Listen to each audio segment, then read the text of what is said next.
Hello there, I'm Brian Hyde. Welcome to Nowhere to Hide. Could it be that common sense is returning to the Idaho classroom?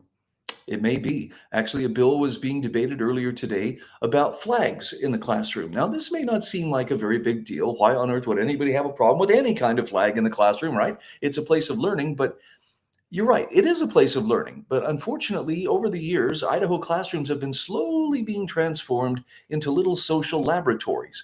And a bill that's now before the Idaho legislature seeks to put that to an end. I'll explain in just a moment.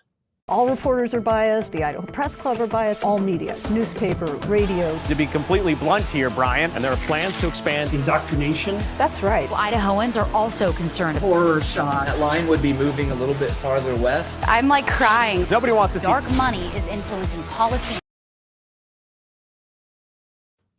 Once again, welcome to Nowhere to Hide.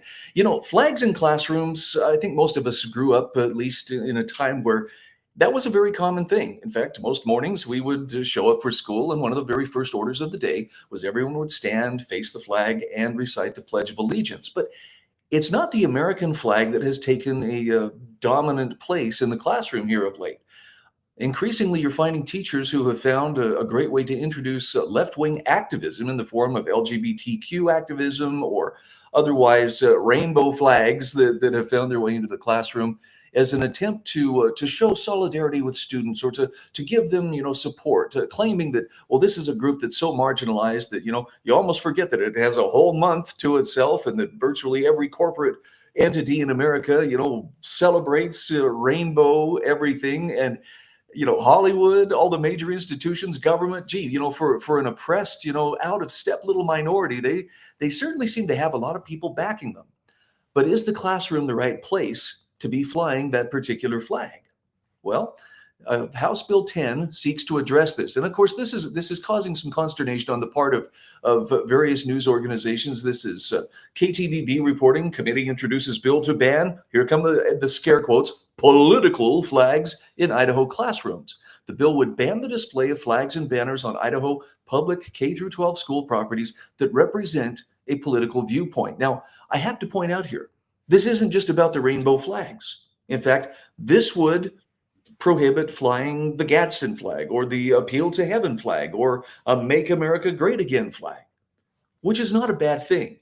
As I'm going to show you, some of these activists kind of tip their hand because they show that they are incapable of seeing the world through anything but a political prism in which, the dynamics of oppression or intersectionality should be the deciding factor in how every human interaction should take place. Well, how much of a victim are you? I'm more of a victim than you, therefore you have to listen to me.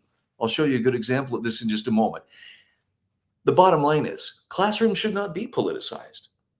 They should be a place where kids can go to learn or young adults can go to learn without someone trying to implant a particular political agenda in their heads.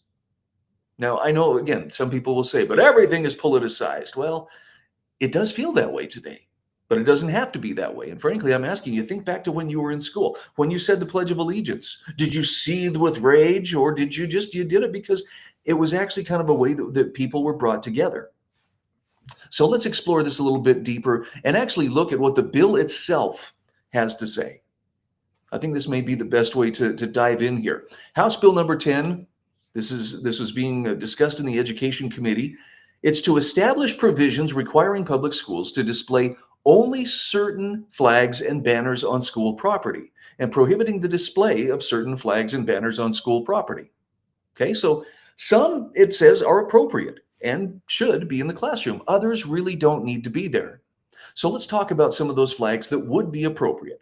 This section of the bill says display of flags and banners on public property. No public elementary school or public secondary school in the state of Idaho shall display any flag or banner on such school's property other than the following flags and banners. Now, I don't think this is a particularly controversial list, but here we go for what it's worth. So flags that would be permitted include the United States flag, the official flag of the state of Idaho or any county, municipality, public university or community college, school district, special district, or any other political subdivision or governmental instrumentality of or within the state. Again, since these are institutions that are actually represented and representative of the people, this is probably not a bad idea.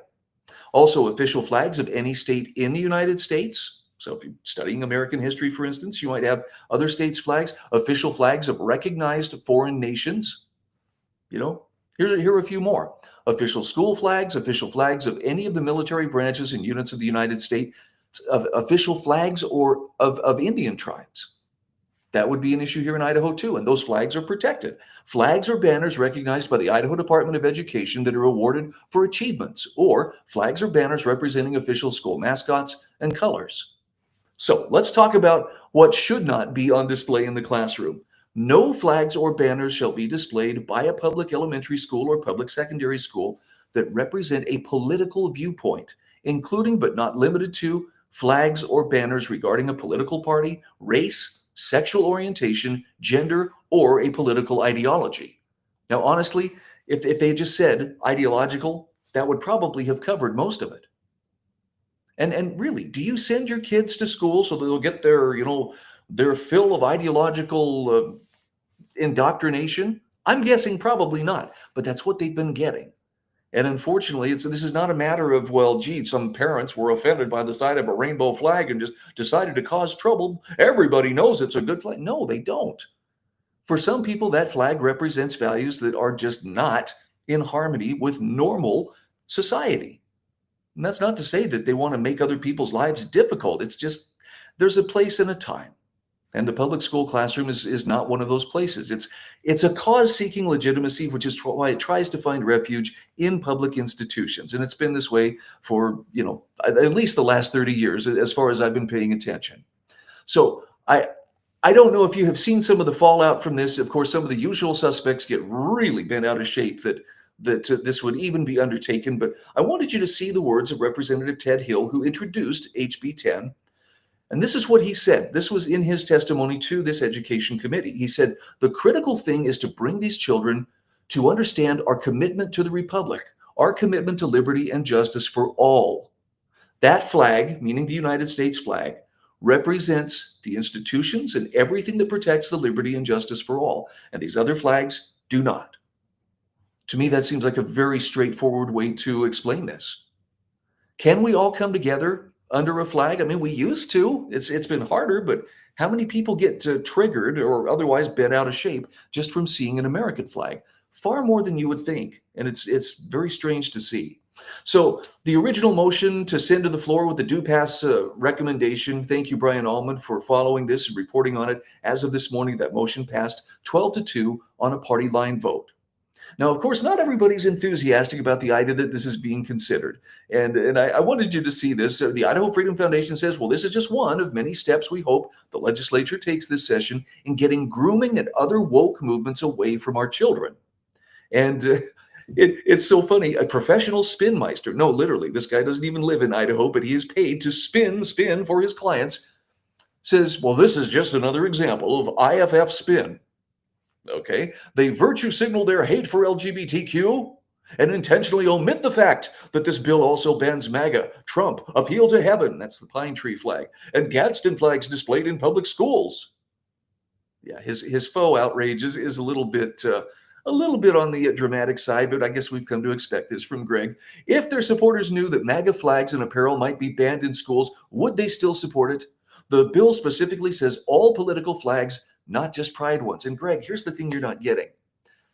People don't care about the MAGA flags and apparel. They don't care. It's not important enough to, because they don't live and die of politics. Everything is politics, and that's the only lens I can see the whole world through is politics. It's all politics. But, you do you, and let the rest of us send our kids to school to learn how to become good, upstanding citizens, people of good character. And a MAGA hat isn't going to teach you that, nor is a rainbow flag. So Dr. Brian prescribes 500 milligrams of chill pill, stat. Anyhow, this is another example of some of the manipulation that goes on as to why to justify this. This is from an Idaho educator, Danny Gutierrez, and the Idaho Education Association puts this out here. Please note the manipulation that is inherent in this message. This is why I display a rainbow flag in my classroom, to show these students their lives have worth. Really? You can't get that from anything but a flag. This is not a political statement. It is simply a means of suicide prevention. Okay, let me translate that into what Danny Gutierrez is saying here. If I weren't flying this flag, why, people would kill themselves. This is just one small step removed from do what I say or I'll kill myself. I mean, it doesn't get more blatant than this. And yes, there are young people who are at risk, and some of them are dealing with mental issues. I'm thinking particularly of those with gender dysphoria that place them at higher risk than usual of suicide. But it's not a matter of, well, gee, somebody feels bad, we should all just abandon, what's reality and abandon our principles and do whatever they say so they don't feel bad. No, nobody has that kind of a claim on everyone else's rights. And a teacher who's doing this is stooping to the lowest level of emotional pandering. It's sad, but that's the way that it is. So rest assured that there is some progress being made in terms of helping to separate woke from the educational process. DEI is on its way out in Idaho, at least officially, DEI, diversity, equity, and inclusion. But don't look for this movement to die, quietly and non-dramatically. It's looking for other ways to hide itself, to rebrand, to rename itself, and still come back under the guise of, promoting the oppressor-victim relationship in the hopes of securing political power over others by virtue of the fact that I'm a victim, I'm not responsible, but you have to do everything that I say. I can only speak for myself, but I'm happy to see that common sense is finally coming back into fashion, and I hope that this is not the end of it. I hope this is just the beginning of a widespread outbreak of common sense through the Gem State. I'm Brian Hyde, and this is Nowhere to Hide. All reporters are biased. The Idaho Press Club are biased. All media, newspaper, radio. To be completely blunt here, Brian, and there are plans to expand indoctrination. That's right. Well, Idahoans are also concerned. Horror shot. That line would be moving a little bit farther west. I'm like crying. Nobody wants to see Dark money is influencing policy.